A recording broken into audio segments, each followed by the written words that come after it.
Queridos, nós estamos hoje terminando a série de mensagens denunciando os falsos deuses. Deus só tem um. Mas há muitas entidades, há muitas coisas, filosofias, estilos de vida que podem se tornar deuses na vida das pessoas. Deuses falsos. Nós falamos no primeiro domingo sobre o principado de Mamon, que interfere no materialismo de uma forma muito clara, muito definitiva. Falamos no segundo domingo sobre religiosidade, como as pessoas podem viver uma vida miserável, ainda que sejam religiosas. E como Deus pode nos livrar desta relação com Ele, que é uma relação baseada em temor, em medo, em esforço próprio. E então podemos entrar numa relação de comunhão, de adoração. Hoje eu quero falar para vocês sobre o terceiro tipo de um falso Deus que domina muitas vezes a nossa sociedade. E o título da mensagem é, como está escrito lá, sensualidade. Queridos, a sensualidade sempre esteve presente desde que o homem caiu. Mas eu acredito que nunca, como no século 21, e de forma mais crescente a partir da segunda metade do século 20, a sensualidade tem dominado a sociedade. Ela dita a moda, sim ou não? Ela interfere nos relacionamentos, ela determina as pessoas das quais nos aproximamos, as pessoas para as quais nos entregamos, as nossas escolhas. A sensualidade está ligada ao cinema, à televisão, não é? Ao rádio, a todo tipo de entretenimento. As pessoas vivem ligadas a isso, a música, né? As letras, algumas músicas são feitas especificamente para gerar esse tipo de sensualidade. E as pessoas, na verdade, estão sendo solapadas na sua imagem, na sua alma, no seu espírito, no seu corpo, muitas vezes sem saber. A sensualidade é muito mais do que uma característica de uma nação. A sensualidade é resultante de um principado. É espiritual. E a razão de Satanás estar tão interessado que as pessoas vivam presas à sensualidade é porque ele quer destruir as vidas das pessoas. Porque eu sempre fiz essa pergunta para Deus: por que o sexo é tão importante? Por que ele toma uma dimensão tão extraordinária na vida de pessoas das mais diferentes? Ele não escolhe sexo, homens e mulheres, não escolhe classe social, pessoas simples e pessoas poderosas, não escolhe idade, hoje alcança pré-adolescentes e pessoas de cabelos brancos. A sensualidade tem sido, de fato, um problema, uma verdadeira pandemia no mundo inteiro. E eu quero começar falando para vocês sobre a origem, não da sensualidade, mas da sexualidade. Essa origem acontece em Deus. No capítulo 1 de Gênesis, no versículo 27, a palavra de Deus diz assim: criou, pois, Deus o homem à sua imagem. A imagem de Deus o criou. Homem e mulher os criou. A melhor tradução é macho e fêmea os criou.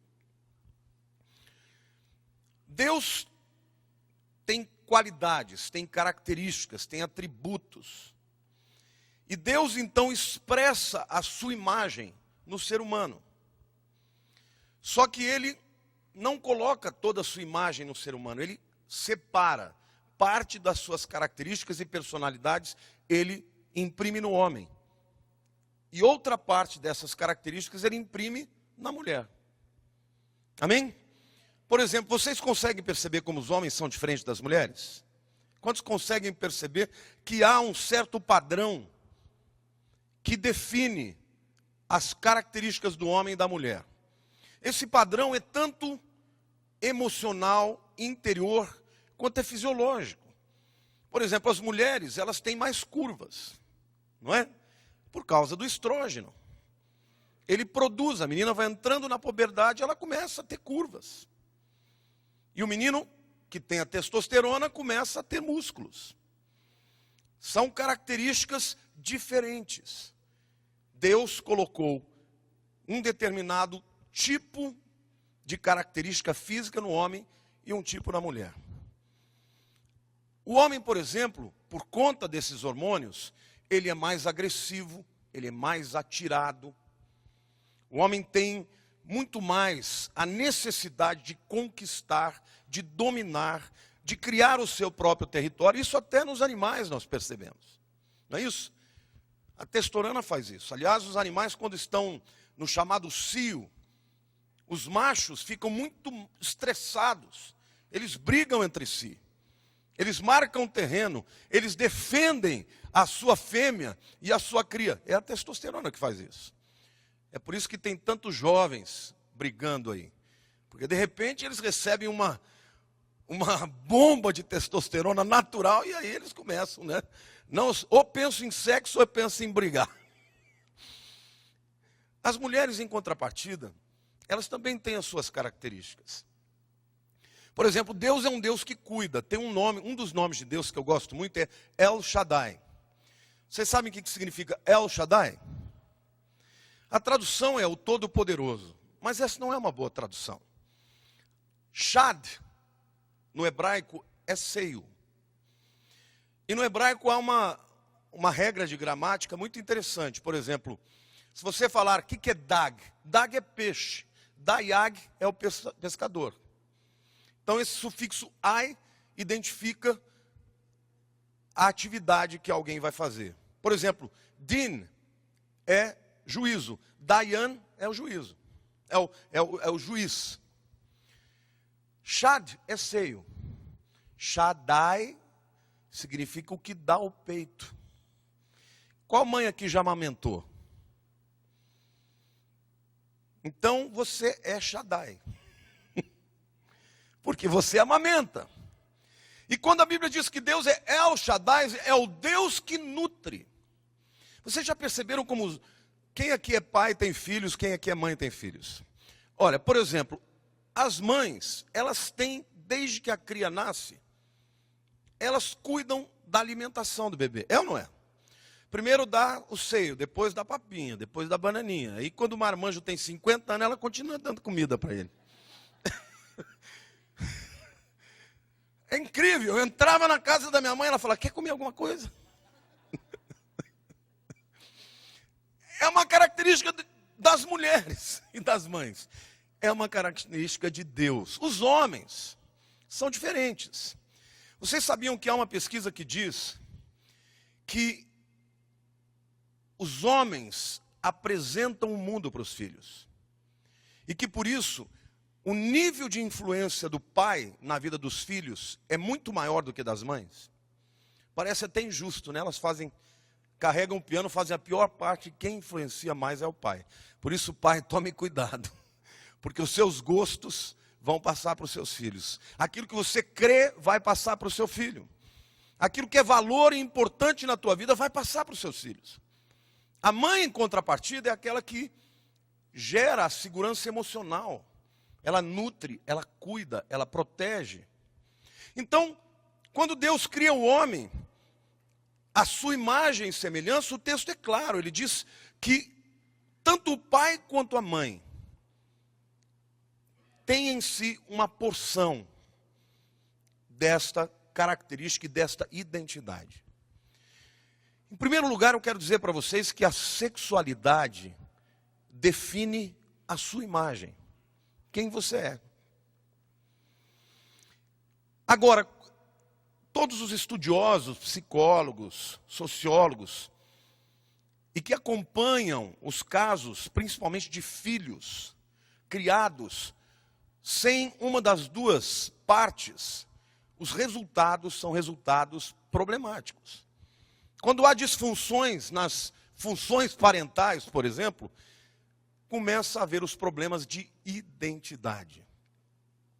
Por exemplo, é quase que um consenso geral, pelo menos nos teóricos até o fim do século XX, que a homossexualidade é diretamente ligada à ausência da figura paterna. Ou porque não estava presente, ou porque de alguma maneira estava presente e não influenciou. Então, pai, tem que participar da vida dos seus filhos. Pega no colo, beija, abraça, dá umas lambadinhas também, brinca de lutar. Gere no seu filho o sentimento de que ele tem alguém para seguir. Na primeira infância, por exemplo, o bebê ele é muito ligado à mãe. É praticamente a mãe. Depois dos 3 meses, quando ele descobre que ele é uma pessoa diferente da sua mãe e do mundo, aí que ele fica mais grudado com a mãe. Ele não quer mais saber de ninguém, ele só quer a mãe. Até que ele descobre o pai. E aí quando ele descobre o pai vira o herói. Aí vai torcer para o time do pai. É uma pena. Eu fico pensando no Enzo. A chance dele ser palmeirense é perto de 0. O Ramon é corintiano, ele vai seguir o pai, não tem jeito. Eu vou ter que aceitar mais um corintiano na minha casa.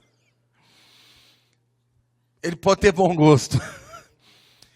Mas é muito importante, portanto, que nós entendamos que a sexualidade está ligada à identidade. Mulheres cujos pais foram omissos, geralmente se casam com homens fracos. Este é um padrão repetido também. Mulheres cujos pais foram fortes, vão procurar homens fortes. Então, pais, sejam fortes na vida dos seus filhos. O pai bonzinho que só diz amém, que só diz sim, está fazendo muito mais mal do que bem na vida do seu filho. Você tem que dar direção, tem que apontar o caminho, tem que corrigir. Este é o teu chamado, esta é a tua missão e a tua responsabilidade. Bom, tendo dito isso, eu quero dizer também que a sexualidade, portanto, é a expressão da identidade que temos. Mas a sensualidade também tem uma origem. E eu quero que você acompanhe comigo a história da queda, porque tudo acontece a partir daí. Lá em Gênesis, você sabe muito bem, já conhece a história. Você sabe que o homem, ele vivia plenamente feliz, ele tinha absolutamente tudo da parte de Deus, até que ele foi tentado e Satanás lançou sobre ele dúvida na provisão de Deus. Deus fala para ele, olha, eu estou te dando um limite. Você pode comer de tudo que tem no jardim, mas desta árvore você não vai comer. Porque no dia que você comer, você vai morrer. E Satanás diz assim, olha, Deus falou isso, é mentira, não é nada disso. O que vai acontecer é que você vai se tornar alguém melhor, vai estar além daquilo que você tem. Hoje você não enxerga, você não conhece o bem e o mal. A partir de então você vai conhecer. E a Bíblia mostra que a partir daí o foco deixou de ser Deus e se tornou a própria árvore. E vejam o que a Bíblia fala a respeito disso. Quando a mulher viu que a árvore era boa para se comer, diga boa para se comer. Isso fala do prazer. Agradável aos olhos. É o segundo ponto. Mas eu quero enfocar principalmente aqui para vocês o boa para se comer. Quantos aqui gostam de ter prazer? É bom ter prazer ou não? Prazer é legítimo? Comer uma lasanha é legítimo? Comer um chocolate é legítimo? Um sorvetão? Oh, glórias!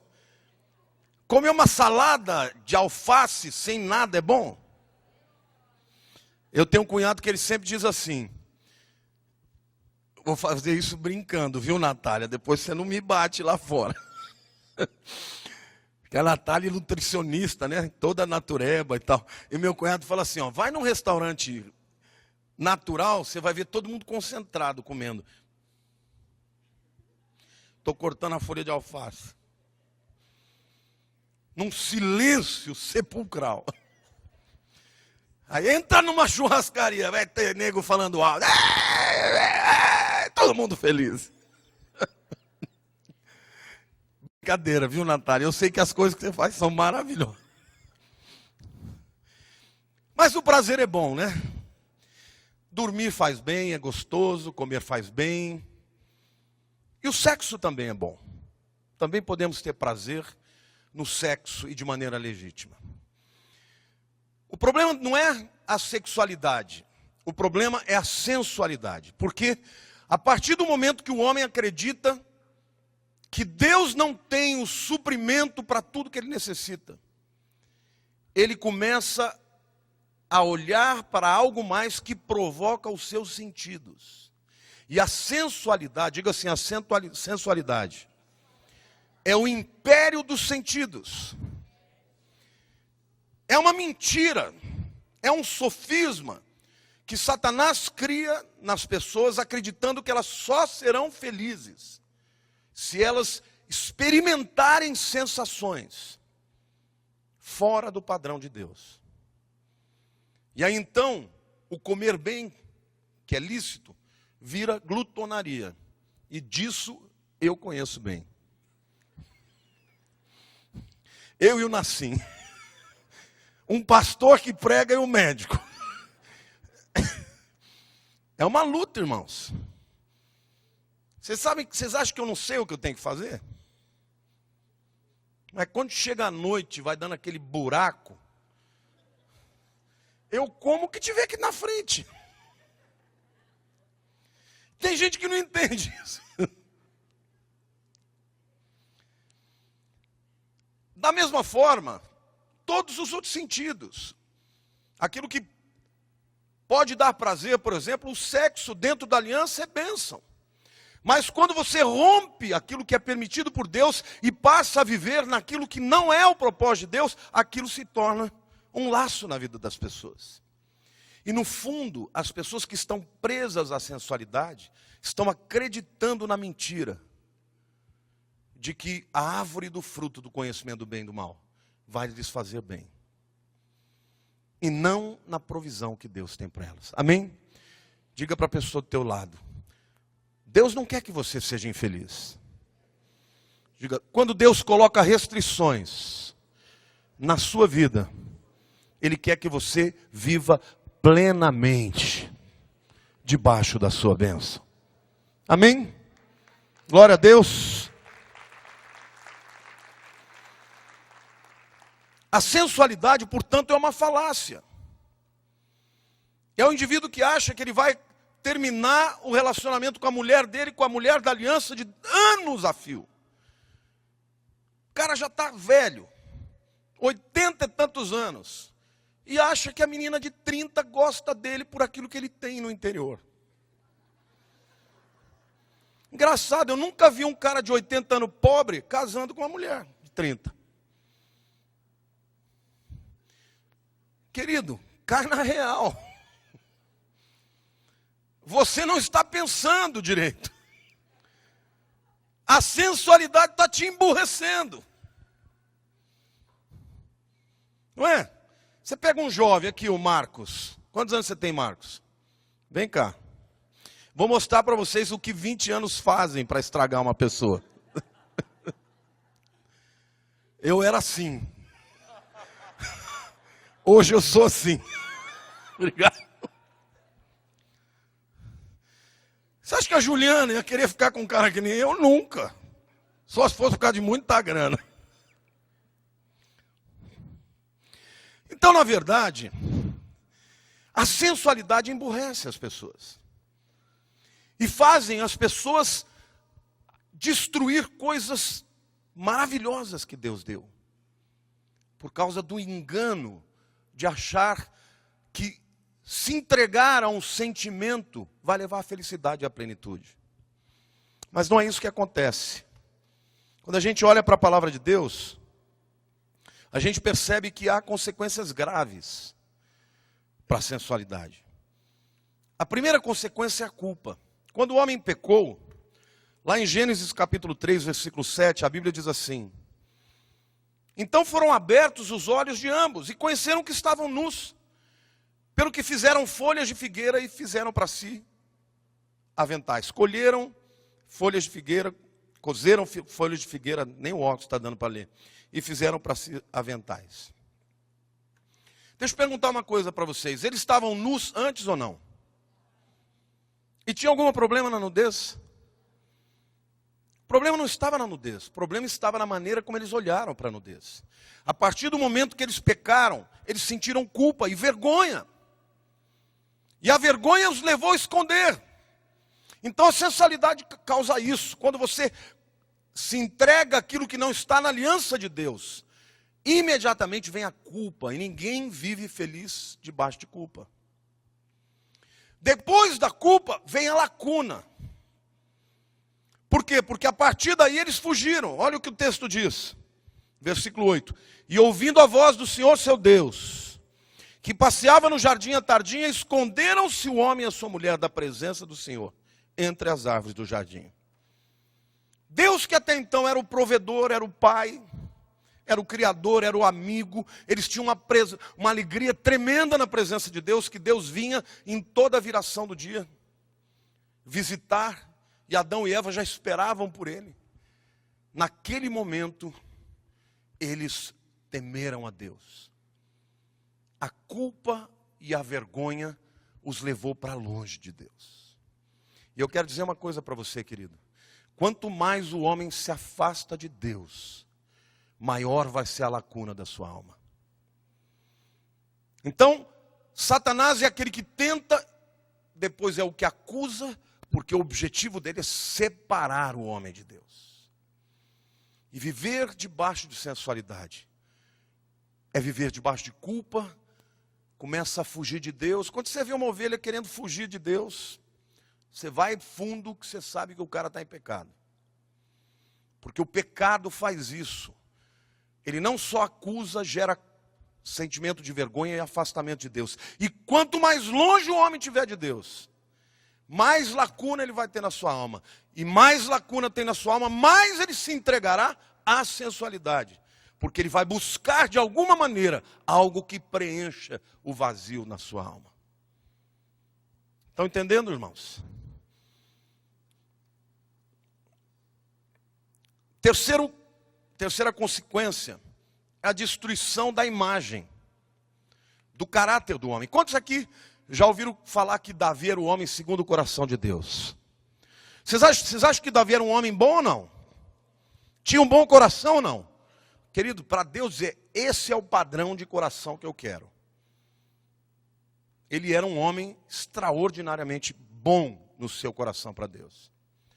Mas um dia este homem bom estava de férias, não foi para a guerra, e ele estava ali no seu palácio, provavelmente na sua suíte presidencial, que tinha uma grande sacada, e ali ele vê uma mulher nua tomando banho, Batsheva. Provavelmente ele chama os seus empregados ali e diz: quem é aquela mulher lá? Ah, esta é Batsheva, esposa de Urias, soldado leal do rei Davi, está na guerra. E Davi então não ouviu nenhuma palavra, só ouviu Batsheva, depois daí já não ouviu mais nada. E ele vai e se deita com Batsheva. Primeira mudança de caráter, traição. Trai a Deus, trai ao soldado leal. E a consequência disso é que ela engravida. E a consequência da gravidez é que ela seria apedrejada e morta segundo a lei. Então, mais uma vez, Davi desce no seu pecado. Traiu e agora tem que matar. E matar um soldado leal. Isso é o que faz a sensualidade. Muda o caráter de um homem. Eu acredito que todo homem, quando casa e faz aquela promessa que vai ser fiel a vida inteira, está sendo sincero.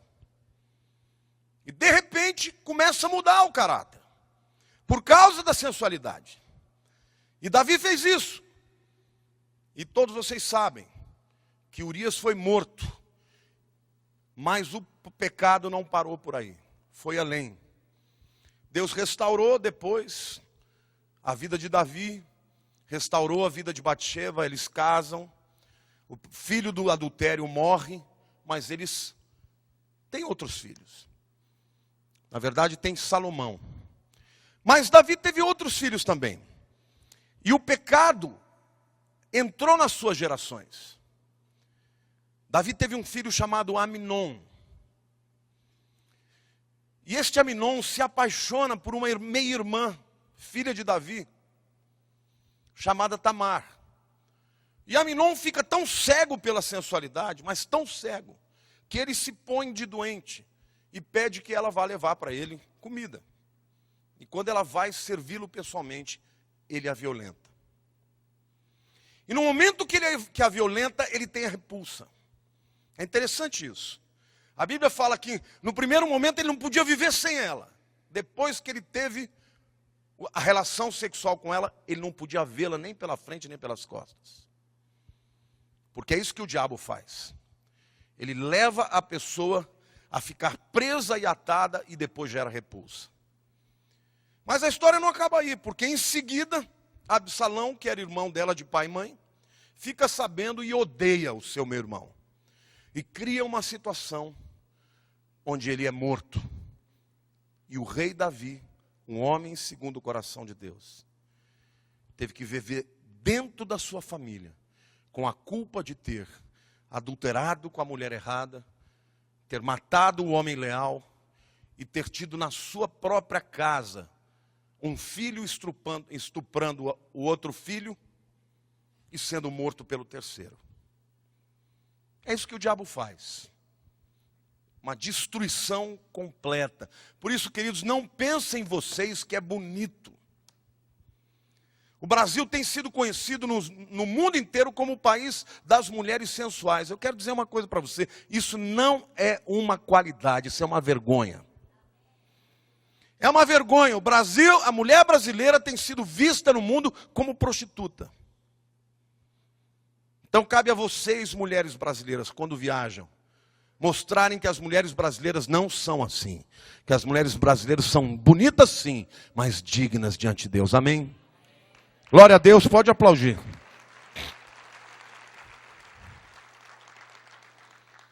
Mas é muito importante que vocês compreendam as consequências espirituais. Davi teve, como eu disse, um outro filho chamado Salomão. E Salomão foi um homem muito beneficiado. Foi o rei no lugar de Davi. E a Bíblia diz que Salomão, quando ele foi assumir o trono, ele temeu a Deus. E ele orou a Deus e fez muitos sacrifícios e pediu a Deus sabedoria. E Deus se agradou dele e disse: Salomão, porque você não me pediu riqueza e sim sabedoria, você vai ser o homem mais sábio do mundo. Mas além disso, você vai ter toda a riqueza que você não desejou.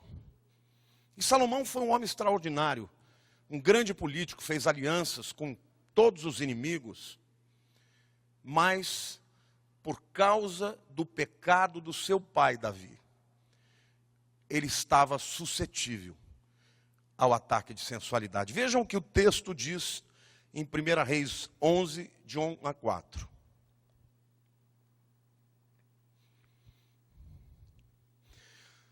Ora, o rei Salomão amou muitas mulheres estrangeiras, além da filha de Faraó, moabitas, amonitas, edomitas, sidônias e etéias. Das nações de que o Senhor dissera aos filhos de Israel: não ireis para elas, nem elas irão para vós. De outra maneira, perverterão o vosso coração, para seguirdes os seus deuses. A estas se apegou Salomão, levado pelo amor. Tinha ele 700 mulheres princesas e 300 concubinas. Misericórdia. Tem gente que não dá conta nem de uma, esse cara tinha 1000. e suas mulheres lhe perverteram o coração. Pois sucedeu que no tempo da velhice de Salomão, suas mulheres lhe perverteram o coração para seguir outros deuses. E o seu coração já não era perfeito para com o Senhor seu Deus, como fora o de Davi seu pai. Vejam que a consequência do pecado chegou no nível espiritual. Davi pecou fisicamente, mas nunca se desviou de Deus. Mas o seu filho, Salomão, por causa das mulheres pagãs com as quais ele se casou, o seu coração se desviou de Deus. E ele não só seguiu os deuses, como construiu templos de adoração. Construiu para Deus, mas construiu também para os outros deuses. Vejam como o pecado da sensualidade continua agindo, levando as pessoas ao afastamento de Deus. Estão me entendendo ou não? Agora eu quero falar de maneira prática aqui. Depois eu vou falar propriamente como ser livre da sensualidade. Mas eu quero falar de maneira prática. A sociedade de hoje, ela cria todas as condições necessárias para o homem viver no adultério. Trabalha demais, homem e mulher. Chegam em casa cansados. Como é que não vão trabalhar muito? Eu preciso trocar de carro. Eu preciso viajar para Paris. Eu preciso trocar de bolsa. Eu só tenho 45. Hoje a vida, as demandas são muito maiores. É muito sério isso. Sabe o que acontece? O cara chega em casa bagaçado. E a mulher bagaçada. Às vezes, um quer sexo e o outro não quer. Às vezes o outro quer e um que não quer. E aí, não tendo sexo dentro da aliança, vai ter fora. Na minha época de juventude, né, que eu era adolescente, quando a gente queria ver mulher pelada, a gente ia na banca. E morria de vergonha, falava, vai para um amigo. Tem revista de mulher pelada? Você nem olhava para a cara do cara. Ah, tem, não, mas não é para mim, viu? É para o meu amigo. Hoje, menino de 12 anos, ele liga a internet e ele tem acesso na hora a todo tipo de pornografia. E há uma pesquisa que diz que cada vez mais as pessoas que estão atadas a esse demônio, elas precisam de ver algo diferente. Porque aquilo que elas viram já não satisfaz mais. E o jovem cresce já com a mente totalmente poluída, distorcida. E aí quando ele vai se casar, ele se casa e vai ter um relacionamento com a sua mulher normal, ele não consegue. Por quê? Porque ele se viciou a um demônio que age na mente dele para que ele fique preso a esse espírito demoníaco de sensualidade. Então quero dizer aqui para vocês, homens e mulheres, nem sempre o mais importante é ter carreira, é trabalhar tanto para você, todo mundo ter uma vida melhor. A gente só pensa nisso. Às vezes vale a pena, jovem, abrir mão da carreira para investir na sua família. Você vai ter menos? Vai ter menos, mas vai ter muito mais. Amém ou não? Mas as pessoas não querem isso. As pessoas querem conquistar, querem ter status. É o sistema desse mundo que faz com que as mulheres vivam agora não mais para a família, vivam para as suas carreiras.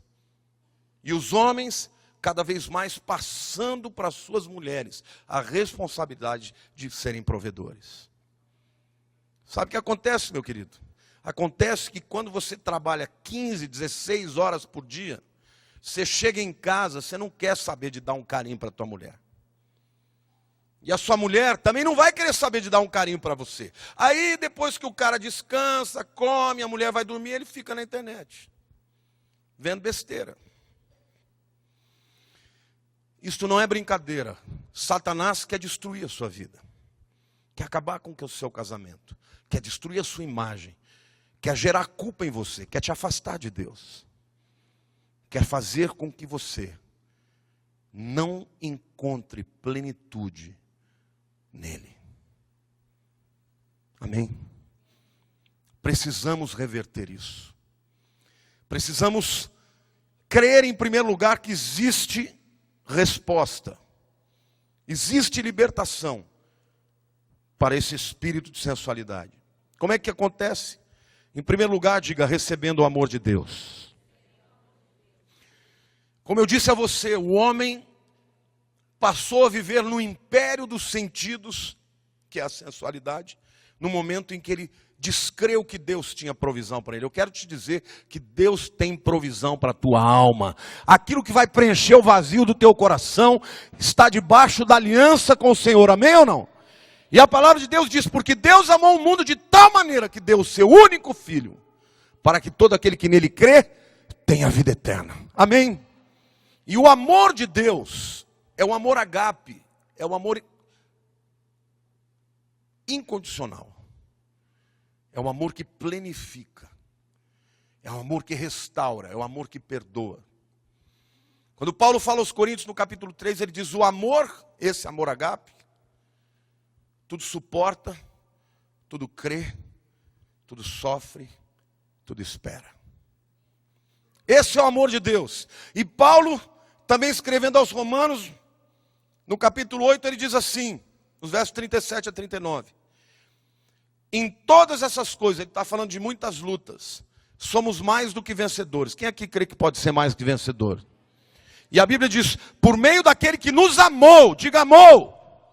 E aí ele diz, pois eu estou certo de que nem a morte, nem a vida, nem os anjos, nem os principados, nem as coisas do presente, nem do futuro, nem poderes, nem altura, nem a profundidade, nem qualquer outra criatura poderá nos separar do amor de Deus que está em Cristo Jesus nosso Senhor. Querido, não importa o seu pecado, o amor de Deus é maior do que ele. Não importa o tamanho da cadeia, o amor de Deus é maior. E ele pode te tornar mais do que vencedor. Através do amor que nos plenifica e nos liberta das cadeias. Amém ou não? Deus quer que você seja pleno do amor de Deus. Não que você o conheça intelectualmente, mas que você o experimente. Quem experimenta o amor de Deus é livre do poder da sensualidade. E aí você vai poder viver a plenitude dos prazeres de Deus debaixo da aliança. Comer e não engordar. Desde que você come na medida certa. Amar e ser amado. Amém? Pela pessoa que Deus tem para você. Viver livre, com a mente para adorar, querido. Não deixe, tome uma decisão, não deixe esse demônio dominar a sua vida.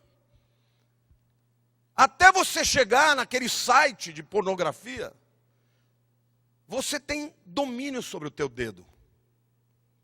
Você tem domínio, você pode dizer, não vou, em nome de Jesus. Está difícil? Canta um corinho. Bota uma música evangélica, adora a Deus. Mas decide, Jesus, o Senhor vai me encher agora, eu não vou viver nisso, amém? Eu estou falando isso, 90 e tantos % dos jovens estão vivendo amarrados por isso. E aí desculpa vai ser, não pastor, é porque eu não sou casado. Queridos, está cheio de homem casado assim também. E aí não consegue ter uma relação com a sua mulher. Por quê? Porque está fazendo a coisa errada. Então quero dizer para você, o entendimento do amor de Deus é o que vai te levar, em primeiro lugar, a se aproximar dele. Deus tem perdão para você, não importa qual seja o seu pecado. Ele te ama e ele te perdoa. E a palavra perdoar, 1 João 1, 8, 9 diz assim, se dissermos que não temos pecados, somos mentirosos, e a verdade não está em nós.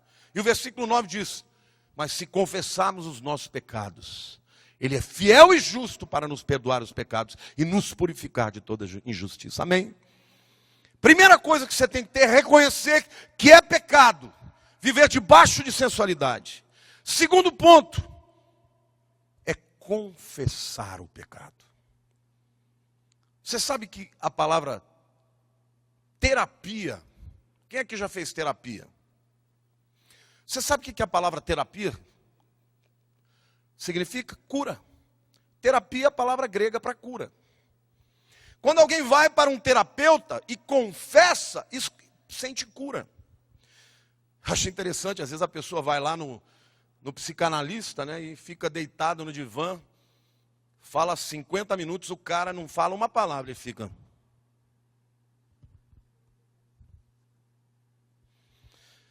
A pessoa levanta de lá e fala, nossa, esse terapeuta é maravilhoso. Sensacional! Qual o conselho que ele te deu? Sei lá. A cura está na confissão, não foi nem eu queria dizer para ela. Então eu quero te dizer, a Bíblia já diz isso. Há algum doente entre vós, chamai os presbíteros e a oração de fé. Se ele tiver cometido pecados, confessará e a oração de fé curará o doente. Existe cura na confissão, você não precisa ficar debaixo de opressão. Procure um amigo chegado. Fale com seu pai, se tiver liberdade, com a sua mãe, com o pastor, com o discipulador. Procure uma pessoa, diga, ore por mim, porque eu não quero ficar debaixo desse demônio. E a Bíblia diz que a oração de fé vai curar. Amém? Você não tem que andar debaixo de opressão. Você pode ser livre. Livre. Deixa o passado para trás e andar em direção ao projeto de Deus para a tua vida. Amém, queridos? Deus tem isso para você.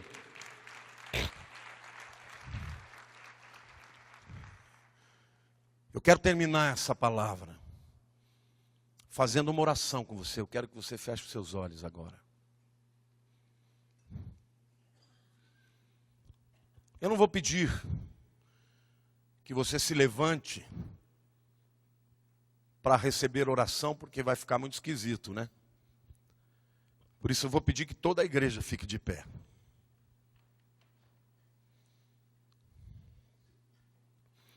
Eu quero que você feche os seus olhos. E você fale com Deus. Você diga para Ele. Fale assim, Senhor meu Deus, me ajuda a viver de acordo com a Tua vontade. Me ajuda a crer que somente em Ti eu serei pleno. Tira do meu coração a mentira de que eu posso ser feliz me entregando à sensualidade, fazendo tudo aquilo que os meus sentidos me mandam fazer. A Tua palavra nos ensina que o Senhor tem libertação, que o Senhor tem perdão, que o Senhor tem plenitude para nós. Por isso eu quero te dizer, Senhor, eu quero andar na Tua presença, eu quero andar em santidade, Senhor, porque somente na santidade eu vou experimentar as bênçãos da Tua aliança. Somente na santidade eu serei livre de toda e qualquer amarra no corpo, na alma e no espírito. Em nome de Jesus, perdoa os meus pecados, purifica-me, Senhor, quebra as cadeias que entraram na minha vida pelos olhos, pelos sentidos, em nome de Jesus, para que a glória seja Tua e eu não ande debaixo de culpa, mas de comunhão, em nome de Jesus. Amém. Eu quero dizer algo para você muito importante. Só há um órgão no nosso corpo que tem consciência. Você já viu o seu estômago chateado porque você comeu pimenta do reino e agora está com dor de gastrite? Poxa, Lamartine, te falei para você não comer essa pimenta. Agora eu estou sofrendo. Você já viu o estômago fazer isso? Você já viu o pulmão? O cabra vai dormir, bota o rosto no travesseiro e o pulmão. Você está botando esse monte de fumaça para dentro e eu estou aqui. Você não vai ver isso, vai? Mas o cérebro tem consciência. E há aquilo que a gente chama de memória afetiva. Uma pessoa que usou drogas, por exemplo, sabe que ela pode estar 10 anos longe das drogas. Mas se um dia ela passar num lugar onde ela usou as drogas, ela pode ter aquela lembrança eufórica. E ela pode 10 anos depois sentir o mesmo êxtase que ela tinha 10 anos atrás. E ela cai. Volta a usar droga por causa da memória afetiva, da memória eufórica. O cérebro é assim, meu querido. Satanás sabe disso, ele lida com isso. Então é aquele homem que adulterou, que traiu a aliança, que tem vontade de ser livre, mas porque ele se permite estar em situações que lembram a ele o que ele sentiu, e as promessas que ele faz de fidelidade são jogadas para o ralo. A Bíblia diz que você pode resistir o diabo, ele vai fugir de você, mas a Bíblia diz fugir dos desejos da mocidade. Querido, se você não controla o seu computador, joga do 20º andar, bate na parede, porque você não vai morrer de ficar sem uma internet. Você não puder vencer, não fique navegando, passando pertinho não, que você vai cair. Está me entendendo ou não? Satanás trabalha no seu cérebro, na sua alma, e ele gera sensações para te deixar preso para o resto da vida. Mas a Bíblia diz: conhecereis a verdade e a verdade vos libertará.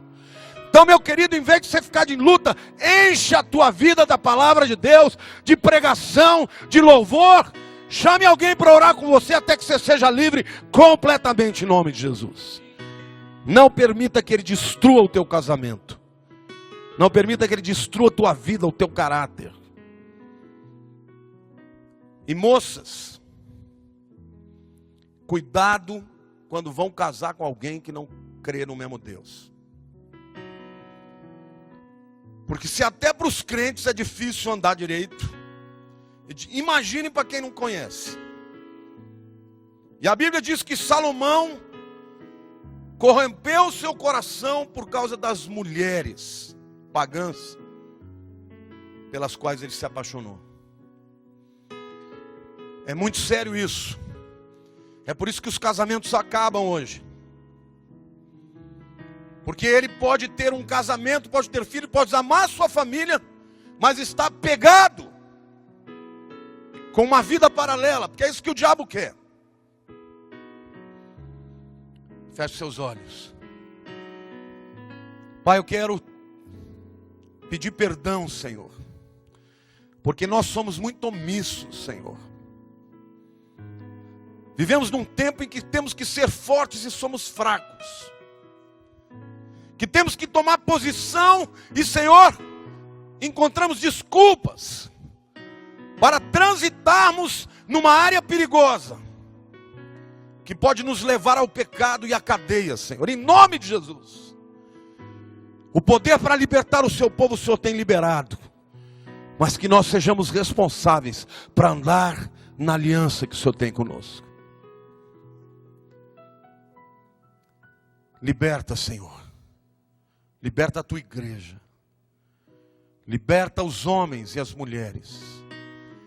Restaura em nós a tua identidade, Senhor, para que os nossos filhos cresçam debaixo da tua aliança, e que eles não sejam, meu Deus,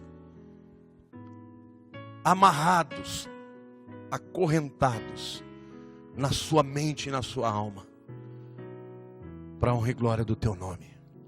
Amém. Deixa eu fazer uma pergunta aqui. Quantos têm filhos pequenos? Levante a mão. Ore pelo seu filho. Põe a mão na cabeça dele desde pequeno. Profetize a bênção do Senhor e a libertação de todo esse inferno. Porque hoje, meu querido, há uma pesquisa que diz que até 12 anos de idade, meninos e meninas já terão tido acesso a todo tipo de pornografia. Mais de 90%. Hoje, Satanás está entrando dentro das casas e das casas dos crentes. Você compra uma televisão a cabo, você diz que não quer nada com que tenha pornografia. E aí no pacote vem um canal que durante a noite está tudo bem, mas 2 horas da manhã, sacanagem. Teu filho com televisão no quarto vai ligar, está sem sono, ligou, ficou preso. Não permita que eles tenham liberdade completa. A liberdade tem que ser controlada. Você vai fazer um bem enorme para o seu filho. Ensine a palavra de Deus, profetize na vida dele. Diga para ele, você é um homem de Deus, você é uma mulher de Deus. Não permita que o inimigo venha distorcer a imagem dele. Pais ausentes geram filhos com tendências homossexuais. Ame o seu filho, abrace o seu filho. Não pense que um pai beijar o filho é coisa de gay, não. Pai beijando o filho é imprimindo no seu filho o sentimento de que ele é importante para o seu pai. E ele um dia vai querer ser como o seu pai. O primeiro amor de uma menina é o pai. O primeiro amor de um menino é a sua mãe. Mas no momento que ele começa a se identificar com a figura do pai, se ele é homem, naturalmente ele vai dizer, meu pai gosta de mulher, ele vai gostar também. Seja padrão, seja modelo. Pai e mãe, ambos podem expressar a imagem de Deus e formar a identidade dos seus filhos. Amém? Não é brincadeira, meninas. Não fique aí querendo botar, saia para cima da coisa. Não, eu vou encontrar um cara bacana se eu for gostosa. Desculpe usar esse termo, tá? Mas vocês estão acostumados a ouvir isso. Sejam dignas. Sejam mulheres de Deus, porque você vai encontrar um homem de Deus se você for digna. Tem muita mulher que acha que vai encontrar um cara legal se for bonita, se for atraente, se mostrar o que não deve mostrar. Rapazes, respeitem as moças. Sejam homens honrados. Aguardem o momento oportuno para usufruir. E você então terá autoridade, porque tudo aquilo que você faz como semeadura, um dia você vai colher. Você poderá, dessa maneira, fechar as brechas na sua casa e na sua família. Amém? Que a graça de Jesus, que o amor do Pai e as consolações do Espírito Santo sejam com todo o povo de Deus, todos os dias, até a consumação dos séculos. Amém.